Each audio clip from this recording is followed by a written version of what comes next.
एक बार एक शिकारी शिकार करने के लिए जंगल में पहुंचा। उसने अपने तीर पर बहुत ही खतरनाक जहर लगाया और शिकार को निशाना बना करके उसने तीर को छोड़ा, लेकिन उसका तीर चूक गया और तीर एक पेड़ पर जा लगा। वह पेड़ बहुत ही हरा भरा और बहुत सारे तोते उस पेड़ पर रहते थे। जैसे ही वह जहरीला तीर उस पेड़ पर जाकर लगा, वह पेड़ धीरे धीरे सूखने लगा और उस पेड़ पर जो भी तोते रहते थे वह एक एक करके उस पेड़ को छोड़कर जाने लगे। तो उस बड़े से पेड़ के कोट में एक बहुत ही बूढ़ा तोता रहता था, जो बहुत ही धर्मात्मा और अच्छे मन का था। सभी तोते उस पेड़ को छोड़कर जाने लगे थे, लेकिन वह बूढ़ा तोता जाता था, दाना लेकर के आता और उसी कोटे में आकर के बैठ जाता था, परंतु उस पेड़ को छोड़ने को तैयार नहीं था।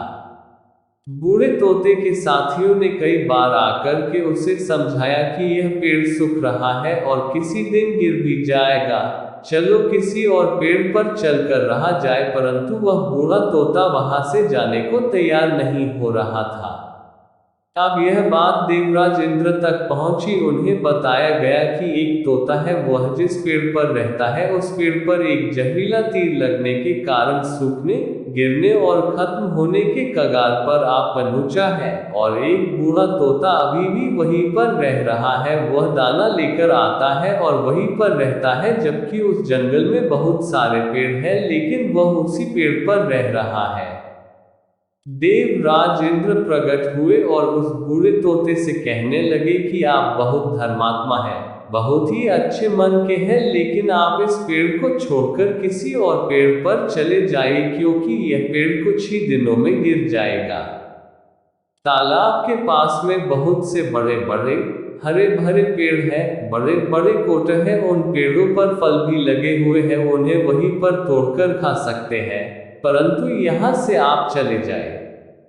तोता बोला, माफ कीजिएगा, इस पेड़ ने मुझे जीवन दिया है, शिकारियों से मेरी रक्षा की है, हर मौश में मेरे साथ रहा है, ये कोट मेरा घर है, यहाँ मैं पला बड़ा हूँ, इस पेड़ को मैं छोड़कर कैसे जा सकता हूँ?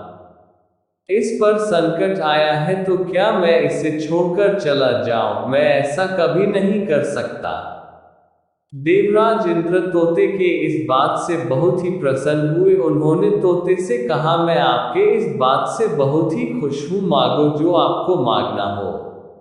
तो उस बूढ़े तोते ने कहा, मुझे बस इतना मांगना है कि जिस पेड़ ने मुझे जन्म दिया, जहां मैं रहा पला बड़ा, जिसे आप मेरा जन्मभूमि कह सकते हो, आप इसे फिर से वैसा ही हरा भरा कर दो जैसा यह था।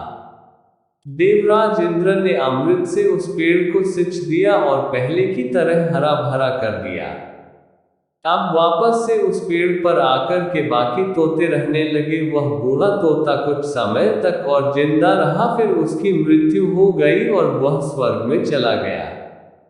यह कहानी हमें सिखाती ये है कि जब भी किसी इंसान का बुरा दौर आता है तो इमोशनली वह टूटा हुआ होता है, उसे किसी के सहारे की जरूरत होती है, किसी की आवश्यकता होती है। अगर आप ऐसे समय में उसे छोड़कर चले जाएंगे, उससे बात नहीं करेंगे, मुंह मोड़ लेंगे, तो आपसे बुरा कोई नहीं है, क्योंकि आप किसी के सुख का साथी बने या ना बने, लेकिन आपको हमेशा किसी के दुख का साथी जरूर बनना चाहिए।